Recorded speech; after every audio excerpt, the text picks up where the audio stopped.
Good evening friends, তোমরা কেমন আছো সবাই? আজকে আবার বেরিয়ে পড়লাম মৎস্যরন্ধ্রপুর বেড়াতে।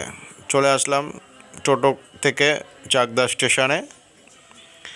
চাকদা স্টেশন থেকে রানাঘাট যাব, সেখান থেকে বনগাঁ যাব, বনগাঁ থেকে আবার মৎস্যরন্ধ্রপুর যাব।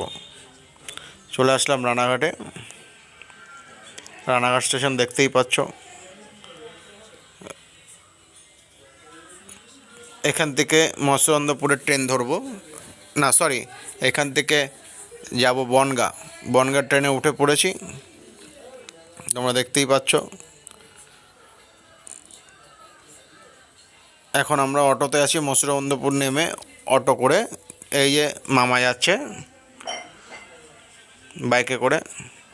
মৎস্যরন্ধ্রপুরের বিখ্যাত ফুচকা, মৎস্যরন্ধ্রপুরের বিখ্যাত ফুচকা। আসলে এখানে এনার কাছেই ফুচকা খায়, খুব ভালো ফুচকা বানায়। সব থেকে মজার জিনিস যেটা, প্রতিটা ফুচকার মধ্যে দুটো বা একটা করে বাদাম পাবেই খেতে খেতে। এই দেখো বাদাম চলে আসলো।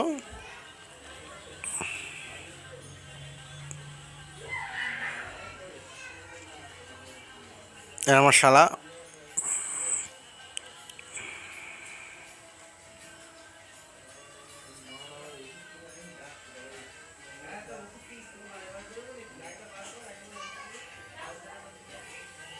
ভিডিওটি ভালো লাগলে লাইক, কমেন্ট, শেয়ার আর সাবস্ক্রাইব করে দিও চ্যানেলটা।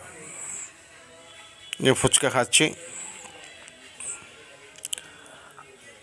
আরও নতুন নতুন কিছু ভিডিও নিয়ে আসবো তোমাদের সামনে। আমার চ্যানেলটা সাবস্ক্রাইব করে রেখো।